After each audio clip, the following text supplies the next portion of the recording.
Улаанбаатар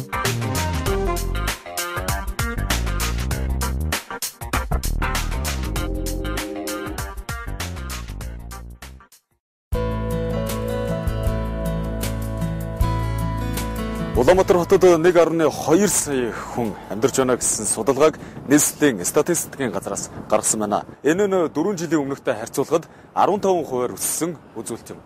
Бас нэгэн тоо үзүүлэлтийг үзэгч та бүхэнд хэлье. Монгол улсын нийт хүн амын 64.2% нь Улаанбаатар хотод амьдарч байгаа юм байна. Энэхүү өсөлтийг механик өсөлт гэж нэрлэж болох юм. Учир нь 2000 оноос хойш Монгол улсын нийслэл Улаанбаатар хотод хөдөө орон нутгаас 380 мянга гаруй иргэн шилжиж ирээд сууршиж амьдарч байна. Энэ механик өсөлт нь араасаа ядуурлыг, ажилгүйдлийг дагуулж байгаа юм. Ийм учраас хинч, хаанч, хизээч хэрэгцээт мэдлэг боловсрлоо олж явах шаардлага өдрөөс өдөрт нэмэгдэж байна. 2012-оос 2013 оны хичээлийн жилд үндэсний хэмжээнд албан бус насан туршийн боловсролын төвүүдэд бичиг үсгийн сургалтанд 10,225 хүн, багц уур бүрэн дунд боловсролын сургалтанд 11,810 хүн, амьдрах ухааны сургалтанд давхардсан тоогоор 53,000 гаруй хүн хамрагдсан статистик мэдээ байна. Хэдий харахад 2 давхар энгийн байшин ч гэлээ. Энэхүү байшинд өдөрт 4-5 цаг 13 багш мэргэжлийн сургалтыг явуулж байгаа юм а. Хаан улдуургийн засаг даргын дэргэдэх албан бус насан туршийн боловсролын төв 1998 онд гэгэрэл хөгжлийн төв нэртэйгээр байгуулагдсан. Тухайн үед энэ төвийн үйл ажиллагаа албан бус сургалт, зүйцэн хөтөлбөрөөр боловсрол олгох, амьдрах ухааны чиглэлийн сургалтаар хязгаарлагдаж байсан бол 2013 оноос албан бус насан туршийн боловсролын төв нэртэйгээр үйл ажиллагааныхаа цаг хүрээг өргөжүүлэн ажиллаж байна. Насан туршийн боловсролын төв болсноороо манай байгууллага дээр бас үйлчилгээний олон чиглэлүүд бас бий болсон. Энэ юу гэхээр гэр бүлийн боловсролын үйлчилгээ, ёс суртахуун төлөвшлийн үйлчилгээ, гоо зөө мэдрэмжийн боловсролын үйлчилгээ, мөн одоо иргэдийг байгаль экологийн боловсролтой болгох, бизнес, эрх зүй, эрүүл мэнд харилцаа, ёс зүйн одоо боловсролын үйлчилгээг явуулах үйлчилгээүүд маань хуучин хэдийгээр байсан боловч яг одоо чиглэл болон тодорхойлогдоод ингээд үйл ажиллагаа маань өргөжөд байгаа. За манай байгууллага одоогор бол нэг 12 хүний орон тоотойгоор үйл ажиллагаа явуулж байгаа. Гэхдээ энэ одоо үйл ажиллагаа 120 мянган хүнтэй хүргэнэ гэхэд боловсролч одоо хүртээмж одоо бас хүрэлцээгүй байна. За сургалтынхаа тагнуудаар үйл ажиллагаатай бас танилцуулъя. Тэгээд бас өөрөө нүдэрээ хараад бас нэлээд олон зүйлийг олж харж мэдэрч бодох байхаа гэж бодож байна. За яа. Ингээд бидний орсон эхний танхим бол захим зайн сургалт. Энэ компьютерийн сургалтанд сургалтчдын хэрэгцээнд нийцсэн ганцаарчилсан цагийн сонголт чөлөөтэй нэг суралцагч нэг компьютер эзэмших гэд сургалтын таатай орчинд сургалтаараа давуу талтай байлаа. За энэ манай захим зайн сургалтын кабинет байгаа. Иргэдэд зориулсан хүүхдүүд нь бүх насны улсуудад зориулсан юм сургалт явуулдаг энэ танхим байгаа. За энэ захим зайн сургалтын багш ганц чарж гэдэг юм. Залгасаамаа. Таны сургалтаа явуулж хахад бид бүхэн бас таарад ороод ирлээ. Зорилтод бүлэг бас их тодорхойгүй юм аа. Тодорхойгүй. Энэ бол ингэдэг. Одоо манайха бас л нөгөө нэг хорооттойгоо хамтарч ажиллана. Энд одоо шинэ анхан шатны хүнж байгаа, дунд шатны хүнж байгаа, гүнзгий шатны хүнж байгаа ингээд. Одоо хэрэглээний програмын бол ер нь хүн болгон мэддэг болчихж байна. Тэгэхээр ер нь нэг дийлэнх юм хүмүүсийн их судалж байгаа програм бол Photoshop програм, одоо зураг цэцдэг програм байна. Эсвэл одоо тэр 3D Max, тэр Maya, эсвэл After Effects, Premiere гэсэн одоо эвлүүлгийн тийм ээ. Өөрсдийнхөө нэг зургийг Photoshop дээр янзалчаад түүнийг гоё нэг эвлүүлээд нэг өөрсдийнхөө нэг гэр бүлийн нэг цомгийг нэг хийх хэмжээний болох зарим нэг тийм хүсэлтэй хүмүүс ирдэг л дээ. Тэр хүний ямарсан сурах гэсэн зүйлийг зааж өгөөд тэгээд манайхны сертификат олгоод за энэ сургалтанд ингээс сурсан. За ингээд ийм сертификат олгоод өгсгдөг байгаа. Анхан төвчний мэдлэгээ эзэмшсэн хүн цаашаа ингээд одоо улираад дахиад явж болно тий. Энэ бол тухайн хүний өөрийнх нь сонголт авах нь шүү дээ. Тэр үеинд бол манайхыг өөртөө сурыг бид нэр хөгжигээд ороод ирсэн. Тэгэхээр бид нэр одоо та анхан шатыг сураад болцсон одоо гээд ингээд явуулахгүй улам тухайн хүнийг насан туршид нь одоо манайх чинь хөгжүүлэх үүрэгтэй. Тийм учраас одоо хэдэн ч насны хүн сурыг гэсэн хүн болгонд л манай байгууллага бол нээлттэй байдаг байгаа байхгүй. Одоо ер нь бол гүнзгий шатанд л бараг орж ийн гэж үзэж байна. Ягаад гэвэл анхан шат нь болохоор зэрэг Word програм дээр одоо зүүн хуудас яаж нэх үү, яаж юм шивэх үү гэдгийг л зааж. Одоо тэг дунд шат гүнзгий шатанд болохоор зэрэг 10%-ны юугаар одоо энэ компьютер дээр шивэх, тэгээ Photoshop болон нөгөө mail хаяг нэх, Facebook хаяг интернет орж байгаа болохоор дунд үе гүнзгий шатанд сууж байгаа гэж өөрийгөө үзэж байгаа. Насан туршийн боловсролын энэ шинэ сургалтанд ажилгүй усуудыг бас хамруулна гэдэг энэ мэдээллийг хорооны давхар мэдчих ирсэн бэ. Эндээс юу мэдэх гэж ирсэн бэ гэвэл анханаас нь гүнзгий хүртэл сурах гэж. Тэгээд ерөнхийдөө бас ажилд ороход бас нэг хурдан шивдэг ч юм уу те компьютерийн мэдлэг аюу шаарддаг байхгүй юу. Тэгээд тэр утгаараа бас өөрөө би хөдөлмөрийн биржид одоо өөрөө бүртгэлтэй хүн тэгээд байнгын ажил хайж яддаг хүн. Тийм учраас хамгийн түрүүнд компьютер сурах шаардлагатай болсон. Албан бус насан туршийн боловсролын төвийн оюутал эсгүүрийн сургалтанд иргэд өөрийгөө хөгжүүлэхээс гадна өрхийн орлогооч нэмэгдүүлэх боломж нээгдэж байдаг болохоор голчлон эмэгтэйчүүд суралцах дуртай байдаг байна. Би уг нь бол их сонирхолтой дуу хөгжмийн багшийн мэргэжилтэй. Дуу хөгжмийн багшаар 18 жил ажилласан. Сонгон найрхан дүүргийн тамгын газар соёлын ажилтан дээр 9 жил ажилласан. Тэгээ манай ээж их юм оюутан хүн байсан. Тэгээд би энийхээ мэргэжлийн түвшинд болгохын тулд Монгол Улсын гаяа дагш цэрэн андагшийн шав болж тэр үеийн үйлчлэл хөдөлмөрийн багшийн мэргэжлийг эзэмшсэн. Тэгээ 5 жил ажиллаж байна энэ мэргэжлэрээ. Уг нь бол яг манай хөтөлбөрийн дагуу явдаг хүн ч байна. Энэс бол одоо мод улаас сонгоо суралцах хүмүүс байна. Хөтөлбөрийн Баатар Гүнжил Ломгой гэтэл өөрөө бол сүлжмлийн талын мэргэжлээ мөн. 3 удаа холбогдоод 2 удаад нь ирж энэ дээрээс хичээлээ бичиж авсан. Их чинь суран суртлаа энэ Монгол дийлэг чамар заалгыг ингээд утсаар бас асуудаг. Ийм л холбогдолтой ажиллаж байна.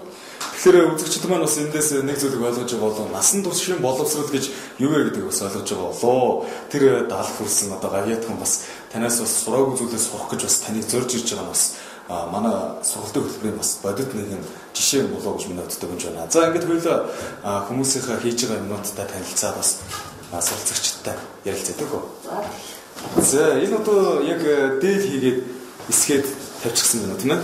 Энэ одоо гоёлын байшинс манай нэг хоёр гэдэг эмэгтэй оёод бүтээгээд яг энэ сургалтын 11 хоногийн хугацаанд бол ингээ хийгээд бүтээчихсэн. Одоо ганцхан довчин дээр ариг гүйцэтгэл төхөөд ингээ явж байгаа.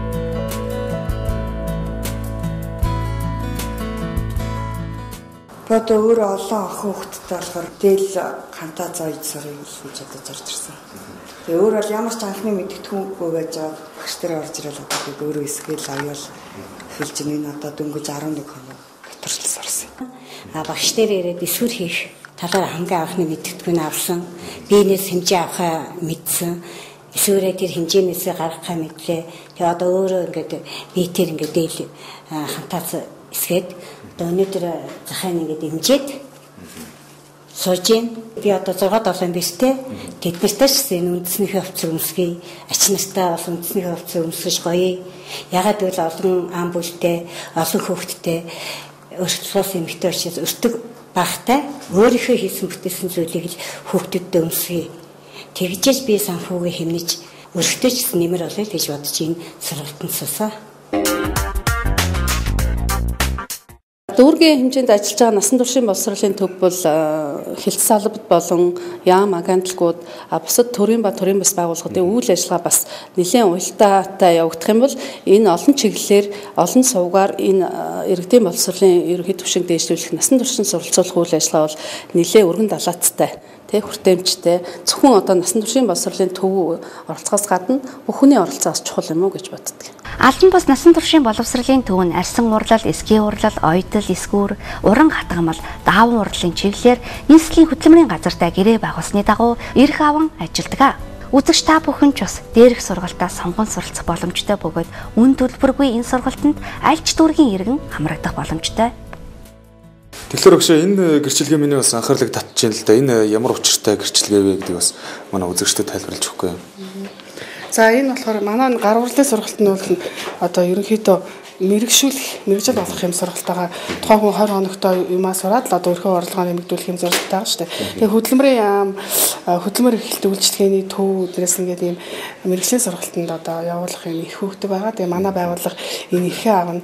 Эрхээ авснаар яа гэвэл одоо энэ гар урлалын сургалтанд хөвчлэн одоо 16-аас одоо 60 эдэн насны хүн насны хязгааргүй сургаж байгаа тийм. Тэгэхээр чин зарим нь амьдралын болцоотой одоо материал аваад ирэх чадaltaа нэг байна, чадахгүй нэг байна тий. Тэгэхээр энэ сургалт маань одоо цаанаасаа хөдөлмөр эрхлэлтийн дэмжих сангаас ингээ мөнгө нь орж ирдэг. Мөнгө нь орж ирснээр яа гэвэл одоо тухайн сурагчид маань манад үнэгүй материалын зардал төлөхгүй тий. Ийм сурах боломжтой. Тэгээд мэрэгчлээ дээшлүүлээд өөрхийн амжиргаагаа дээшлүүлэх юм боломжтой байдаг. Учираас биднэрт энэ нийслэлийн хөдөлмөрийн газар хөдөлмөрийн хөдөлмөр эрхлэлтийн газруудтай бас хамтран ажилладаг. Ер нь арьс урлалын одоо тийм жижиг дунд үйлдвэрээс яг одоо ажлын байрны санал тавих тийм тохиолдлууд ер нь хэрэг. Бид нар ажил болгох арьс ширний холбоо гэж байдаг. Монголын арьс ширний холбоо. Тэр болохоор арьсын эдлэлээр хийдэг нүүд жижиг цэхүүд, арьс боловсруулдаг үйлдвэрүүдийг ингээд хариуцсан тийм том холбоо байдаг. Тэдний тэр жижиг цэхүүдээс танах яг ийм одоо чадвартай одоо ийм ажилчин бид нарт нийлүүлээч гэсэн санал бол ирдэг, бид нар нийлүүлдэг. 12 дугаар хорон дээр манай нэг ийм арьсан урлагаар сураад бүлэг болсон Тэмүүлэл гэдэг нэг юм бүлэг байгаа. 12 хүний бүрэлдэхүүнтэй. Тэн дээр очиж бас танилцж олно. Үзэгчтэй нэвтрүүлэгтэйгээ хамтаагаараа бүгд хамтдаа Хав улдургийн 12 дугаар хоронд үйл ажиллагаагаа явуулж байгаа Тэмүүлэл бүлгийн зүг жолгоо машигцгаая. Тэмүүлэл бүтлэгтэй адил олон жижиг үйлдвэрлэл албан бус насан туршийн боловсролын төвөөс түрэн гардаг. Тэд хөл дээр бат зогсож тасралтгүй ажиллагаа явуулах нь урт хугацааны өргөн цар хүрээтэй байх боловч анхны алхам санаачилгаа хэдийн гаргаж ажилдаа орсон нь удахгүй үр дүнгээ өгч өөрийн гэсэн өнгө төрхтэй бизнесийн томоохон байгууллага болоход нь дизайны, бизнесийн, удирдлагын чиглэлээр дахин өөрсдийгөө чадваржуулах хэрэгцээ байгаа юм. Энэ чиглэлдээ эхний ээлжинд биднэрт бол дизайнер хэрэгтэй байна гэдэг утгаараа бид дизайнераа бүлгэм дундаас гишүүнээ гаргаж суралцуулж байна. Цаашлаад улам энэ бизнесийг хөгжүүлэхийн тулд бидэрт борлуулагч, маркетингийн чиглэлээр бидээс цааш улам гүнзгийрөө суралцах бидэрт шаардлага гарч ирж байгаа. Тэгэхээр энэ бүгдээгээ бид нар дотроосоо болон гаднаас бас мэргэжлийн хүмүүс авч зөвлөгөө авч суралцах шаардлагатай байгаамаа. За бид нар бол анх ингээд арьс урлалын сургалт авчихад одоо сурсан мэдсэн зүйлээрээ бүтээгдэхүүн үйлдвэрлэж эхлэхэд бол хамгийн одоо энэ тэргүүний шаардлагатай бол байрны асуудал байсан. За тэгээ энийг бол түрээсэлсэн баг. Одоогор бол түрээсэн юм байна. Бид анх ердөө хоёрхан машинтай үйл ажиллагаагаа эхлээд явуулж эхэлж байсан. Өнөөдөр бид өөрсдийнхөө дотоод нөөц боломжоор үйл ажиллагаагаа нэмэгдүүлж байна. Тэгвэл бид 3 жилийн хугацаатаагаар эхний төлөвлөгөөгөө үйл ажиллагааныхаа төлөвлөгөө гаргацсан ажиллаж байгаа. Цаашдаа бид 3 жилийн дараа гэхэд өөрийн гэсэн дэлгүүртэй, өөрийн гэсэн Тэмүүлэл гэсэн нэртэй брендийн ямар аливаа нэгэн зүйлийг үйлдвэрлэхийг л хүсэж тэмүүлж байгаа. За тэгээд бүтээгдэхүүн бол одоо яг хэрэглэгчдийн гар дээр очиж чадахгүй байна. Ягаад гэвэл бид нар нөгөө тусгаалангуу дэлгүүр байхгүй учраас ямар нэгэн одоо хүмүүсээр дамжуулж борлуулахаар бол заавал одоо хямд үнээр одоо зарагдсан мөнгө бол бид нар дээр эргэж ирдэг. Тэгээд бол Хаан улдургийн албан бус насан туршийн боловсролын төв бол одоо энэ амьдрах ухааны сургалтаар бусад дүүргүүдийн сургалтуудаас илүү давуу талтай ажилладаг гэж би хувьдаа боддог. Тэгээ маш олон хүн бол эндээс одоо амжиргааныхаа төвшинг яаж дэвшлүүлэх үү, амьдрах арга ухаанаа яаж олох уу, юу хийх үү гэдэг арга замаа заалгаж маш олон хувь хүмүүс, бүлэг ажиллаж байдагт би маш их талархаж одоо энэ байгууллагад их бахархаж явдаг. Нээлттэй мэдлэг боловсролын давалгаа нь зөвхөн боловсролд төдийгүй төрийн байгууллагууд, бизнес, олон нийтэд нөлөөлнө.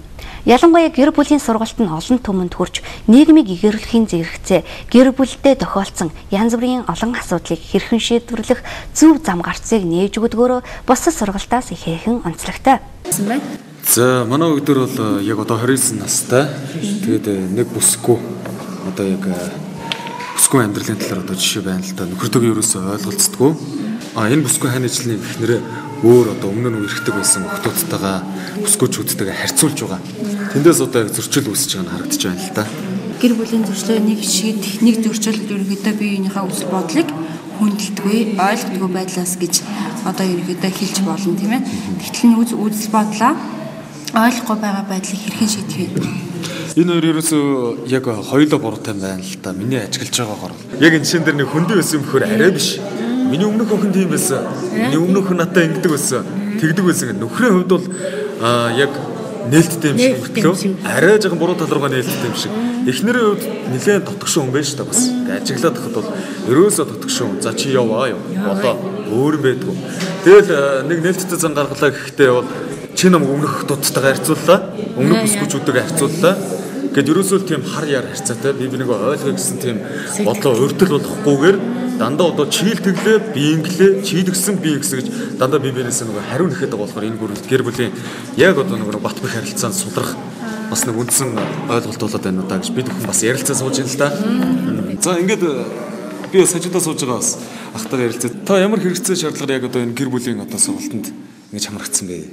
Яг нь өөр хүмүүстэй хаачльтэй өөрөөр хийж ярих тийм байж юм гэж ойлгуулсан тулд энэ сургалтанд сууж өгчөө. За өөрөлдөө таны сургалтанд амжилттай.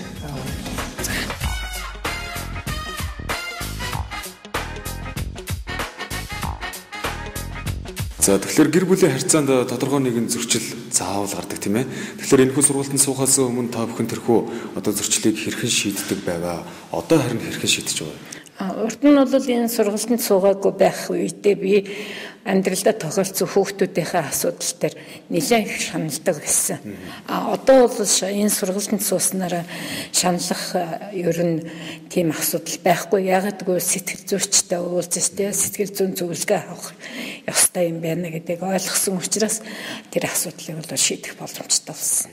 Ер нь та хоёр өөр ямар сургалтанд одоо хамрагдсан бэ? Хорон дээр болж байсан сургалтуудаас. Эрүүл мэндийн сургалтанд хамрагдчихсан. Тэгээд бас нөгөө усны ариун цэврийн тухай сургалтанд хамрагдчихсан. Тэгээ олон төрлийн сургалтанд хамрагдчихсан л та.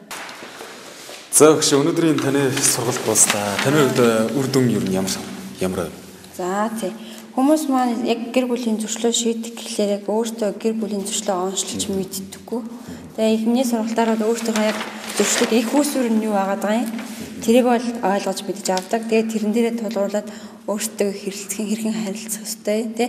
Энэ зөрчлөөс гарах арга зам нь юу вэ гэдгийг өөртөө гаргаж ирж олж хардгаараа илүү давуу талтай. Хүмүүс маань тийм мэдээ гардаг. Ер нь хорон дээр ингэж сургалт явуулахын давуу тал нь ер нь юу юм бэ? Тийм. Яг ингээд төв дээр явуулахаас илүүтэй хорон дээр явуулна нэг иргэдмаа гэрте ойр. Тэгээ хэсгийн ахлагч нар маань болохоор хүмүүсээ зөвлөлөхдөө илүү хүртээмжтэй олныг хамруулж чаддаг. Тэгээд миний ярьж явуулж байгаа сургалтын давуу тал нь гэхэлэр хүмүүс угаасаа илүү олноор хамрагдуулах. Тэгээд төв дээрхээр илүү хүмүүс очихсан баг. Тэгээд гэртэг ойрлогоор хүмүүс ирэх илүү дуртай. Илүү сонирхож ирэх талтай байдаг. Аймгийн одоо төвүүдэд насан туршийн боловсролын төвүүд одоо шинээр байгуулагдаж байгаа. Тэгэхээр тэр шинээр байгуулагдаж байгаа төвүүд болон мөн одоо хуучин байгуулагдсан байгаа төвүүдэд энэ орон нутгийн удирдлагын дэмжлэг тэдний оролцоо тэгээ мөн иргэдийн оролцоо бас нэлээд одоо чухал байдаг. За ялангуяа иргэд маань насан туршдаа суралцах ёстой маа гэсэн одоо сэтгэлгээтэй байж энэ байгууллагын үйл ажиллагаа бол чигт оролцоотойгоо явна гэж би бас дүгнэдэг. Нийгмийн эдийн засгийн олон талт шалтгааны улмаас боловсролын үйлчилгээнд хамрагдаж чадахгүй байгаа хүүхэд залуучууд, насан туршидад хоёр дахь боломж олгох зорилгоор бага суурь бүрэн дунд боловсролын дүүцэн хөтөлбөрийн сургалтыг Албан бус насан туршийн боловсролын төвүүд зохион байгуулдаг. 2012-оос 2013 оны хичээлийн жилд хаанвал дүүрэгт нийт 51 сургууль завсардагч байгаагаас 42 хүн бага суурь бүрэн дунд боловсролын дүүцэн хөтөлбөрийн сургалтанд хамрагдсан байна. Нийт суралцагчдаас бага боловсролын төвшөнд 18, суурь боловсролын төвшөнд 6, бүрэн дунд боловсролын төвшөнд 17 суралцаж, 13 суралцагч бүрэн дунд боловсролын гэрчлэгийг авсан байна. Би Хаул дэргийн 34 дэх сургуульд сурч ирсэн. Тэгээд хичээлээсээ завсарсан. Тэр надад энэхүү том боломжийг олгож байгаа багш нартай их баярлж байна. Тэгээд цаашдаа коллежид орох саналтай бодолтой байгаа. За амжилт хүсье ирээдүйд эрэхтэй сайн боловсролч юм байна.